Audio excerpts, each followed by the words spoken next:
Today we're going to be going over every single softlock in Portal 2. In case you don't know, a softlock refers to a state in a video game where the game remains running, but the player is unable to progress. So ultimately you would have to restart the game or load a previous save file. While Portal 2 is a much more polished game than the original Portal 1, there are still plenty of softlocks to showcase. I want to keep this video as glitchless as possible, so I've come up with a couple of rules to help with that. The first rule is to do with being out of bounds. I've decided that it's okay to be out of bounds as long as you're in the confines of the map. So for example, cube launching yourself into an area of the map that is normally inaccessible is okay, but using a glitch like this to escape the entire confines of the map is not okay. And the second rule is no developer console. We cannot use it to delete a cube or no clip out of bounds because that would make everything pointless. The game begins with a recreation of the original Portal game's Chamber 0, but in this case it's a lot more rundown and dilapidated. This artistic choice for the game will actually help us a lot in softlocking many of these chambers, so just remember to keep that fact in mind for the rest of the video. This chamber is very simple, with it requiring you to put the cube on the button which opens the door, allowing you to progress further into the game. In the original Portal Chamber 0, it's very easy to softlock yourself by placing the cube outside of the door. You can either throw it while you're on the button or angle the cube so it falls in when you step on the button. It's important to note that this style of softlocking does not work in Portal 2. Most of the doors in the game have an invisible wall that prevents items from going through. So even if we spawn in another cube to open the door and try and bring it out ourselves, we can't. So no amount of throwing or angling the cube will ever get us softlocked in this room. And that's going to be the case for most of the chambers in Portal 2. But regardless of that softlock prevention, there is still a much easier way to get yourself softlocked in this chamber, and it involves using the architecture of the rundown facility. When we enter Chamber 1, we can see that the ceiling is collapsing, and when we step on this button, it caves in even more. With this extra space created in the ceiling, we can simply pick the cube up and throw it in. You do have to throw the cube far enough so that you cannot retrieve it because the roof is quite low. If it's anyway close to a gap or a seam in the roof, you will be able to retrieve the cube.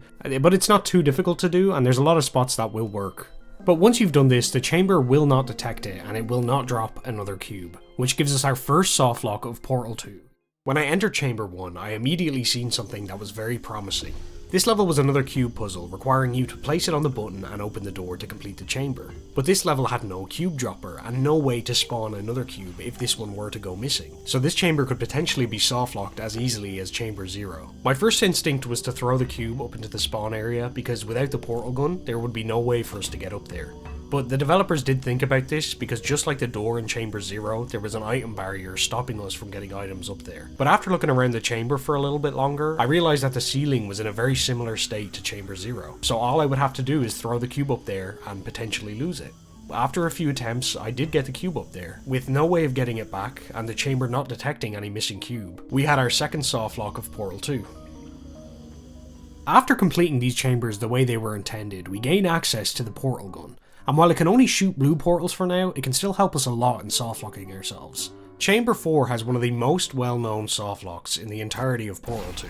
The puzzle itself is very easy, requiring you to get access to these two cubes, place them on the two buttons which opens the door, letting you continue to the next chamber. But when we do complete the puzzle, we can see that the other side of the door has surfaces that we can use to place portals. And with no fizzler present at the exit of the chamber, we can shoot a blue portal to the other side of the door, remove one of the cubes from the buttons, place the cube into the orange portal, which will bring it out through that blue portal on the other side of the now closed door. After doing this, there should be no way to retrieve the cube, except... You have trapped yourself. Congratulations. The exit door is now open. There's a softlock prevention, and it even gives us a hidden dialogue clip. But a few chambers ahead of this, we're introduced to the very first velocity puzzle. This involves using momentum and portals to fling ourselves over gaps and to ledges that we usually would not have access to. When I first looked around this chamber, I thought it would be impossible to softlock, as there is a cube dropper that will respawn a new cube if I lose or fizzle the one that I have now, and the ceiling is far too high to throw anything into. So while I was looking at the walls for a potential gap or ledge to throw the cube onto, I noticed something very interesting. This portal surface near the ceiling had a really large gap behind and beside it, and if I could get the cube through the orange portal, I could potentially place it inside this gap and softlock myself. The only problem was the orange portal was laying flat down, which would make it very difficult to walk into without falling through the blue portal. On the first attempt I was able to throw the cube in, but it didn't go far enough, allowing me to pick it back up, leaving us not soft locked. So I decided to try again and try throw it even further back this time. And when I got up there, I was able to do it, and I was completely unable to retrieve the cube after this. Without any portal surfaces available for me to fling to that ledge, and without the cube dropper detecting that the cube was missing, I was completely soft locked. Nearing the end of chapter 1, we enter a room where we find GLaDOS has been powered down since the first Portal game. If we go directly to our right upon entering the room, we can find a piece of the ceiling that has fallen down amongst the rubble. If we crouch underneath it and do a couple of very specific jumps, we can get on top of it. From here, we can actually fling ourselves to the other roof panel on the opposite side of the entrance, and once we're in here, we can't get out. We can see GLaDOS from an angle we usually wouldn't be able to, and Wheatley still does his dialogue. What a nasty piece of work she was, honestly. Like a proper maniac. Since we don't have access to a portal gun and all of the surrounding area is covered by invisible walls, this leaves us completely soft locked. At the beginning of chapter 2, GLaDOS sends us down to the incinerator room. This is important for two reasons. The first being there's actually a soft lock in the incinerator room. Although it does go against our rules of being out of bounds, I still thought it would be fun to show it here. Normally when you walk through the incinerator room, some cubes and a turret will fall out in front of you. If you take the normal route, they'll always fall much too far ahead for you to be able to interact with them. But if you bunny hop a specific route, you'll actually be able to make it in time and pick one of the cubes up. From here, all you need to do is go into this corner and do a cube hop outside of the map's boundaries. Since there's no way to die, and we don't have any portal gun, you are completely soft locked. The second reason that the incinerator room is important is that this is where we get the dual portal gun. This will finally let us shoot both blue and orange portals on any surface that will allow it. This vastly opens our options for soft locking ourselves in the future. For example, on chapter 3 chamber 5, we're met with something very interesting. Once we get past the turrets in this chamber, we can stand on this button which opens a glass panel. From here we can shoot a portal inside that panel and step off of the button. This causes the glass panel to close, leaving our portal inside. From here, if we shoot another portal within the box, we have now soft locked ourselves as there is no other exit. Oops, you trapped yourself. I guess that's it then. Thanks for testing. You may as well lie down and get acclimated to the being dead position. I'm kidding. Not about you trapping yourself though. That really happened. Here, I'll lower the glass. Go on, finish the test. But again, the developers did see this happening and added in a unique dialogue line for when it did. But even with the developers' foresight, there still is a way to softlock yourself in this chamber. By using a technique called portal bumping, we can place our blue portal and force the orange portal to clip into areas that it shouldn't be. If we do this correctly on the ceiling near this pillar, we should be able to replace the blue portal and get trapped. I have seen some playthroughs where you can see through the walls and observe the level from within, but I just got a white screen. With no surfaces nearby allowing us to use our portal gun, and the orange portal above us being too high to jump through, we are now soft-locked. Skipping ahead to chapter 3, we get our third softlock prevention in the game. What we have to do is use this cube to block a laser. This will allow the elevator to bring us to the second level of the chamber. From here we have to retrieve the cube, place it on the button, and exit the test. But what we can do instead is bring the cube up to the second level and then jump back down. When you're on the ground floor of the chamber, there is no portal surfaces you can see on level 2 that will allow you to escape. Meaning we need to use the cube to activate the elevator to bring us up. Due to us leaving that cube on the second level and placing both of our portals on the first, we become soft-locked with no way of tripping the laser. But again, the game does detect this and will spawn another cube. Even earlier in the chapter, there's another chamber that has softlock prevention based on portal placements. What we have to do is use the 2 cubes provided to block and redirect the path of the lasers to lower these platforms, letting us pass through. But if we bring both of the cubes up to the very top level of this chamber, leave them there and jump all the way back down, this leaves us completely softlocked and we get a secret line of dialogue. If you think trapping yourself is going to make me stop testing, you're sorely mistaken. Here's another cube. I always think that GLaDOS sounds like a completely different voice actor for this one specific line. I don't know why. I don't think they are, but it's just they don't sound like themselves. Skipping ahead to chapter 6, we find ourselves in a chamber with propulsion gel.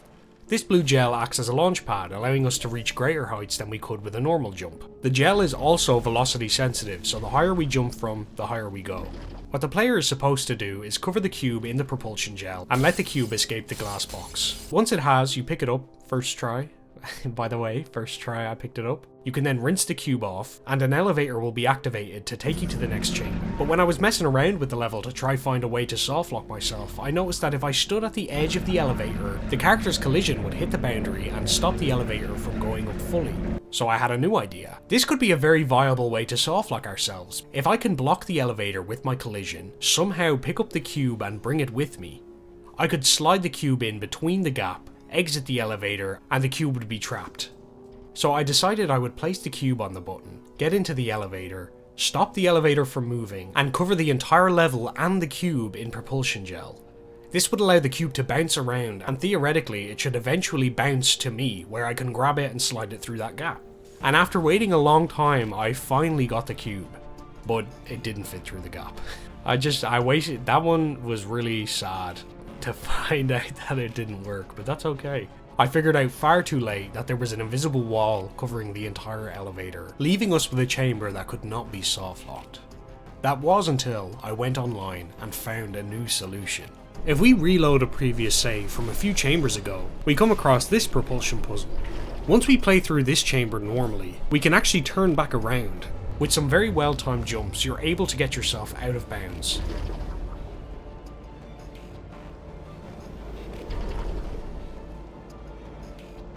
From here, we're able to shoot a portal into another chamber. This allows us to shoot an orange portal into the closest portal surface we can find and enter that chamber.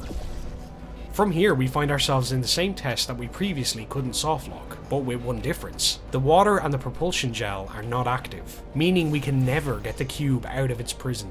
And the reason that that's happening is because by skipping a portion in Chapter 6, we were actually able to sequence break the game. The game still thinks we're in the previous propulsion test and hasn't activated any new lines of code. With no way of shooting a portal back to where we came from, we were completely softlocked.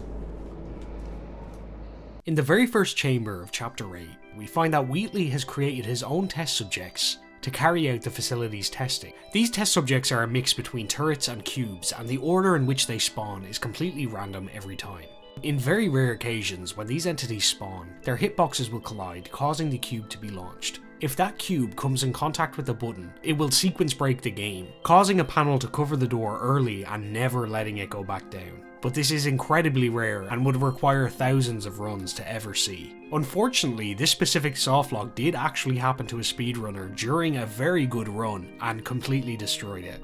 And finally, in Chapter 8, Chamber 7, we're presented with a puzzle including light bridges, cubes, turrets, and fizzlers. By using the light bridge to collect the cube, we can go immediately to the launch pad in the middle of the chamber.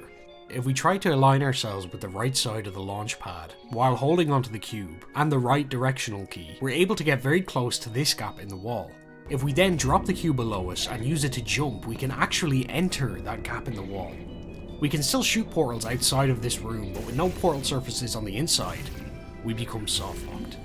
Thank you everybody so much for watching. If you enjoyed, please do consider subscribing, and I want to just say thank you to my singular channel member, I'm SDF. Shout out to them.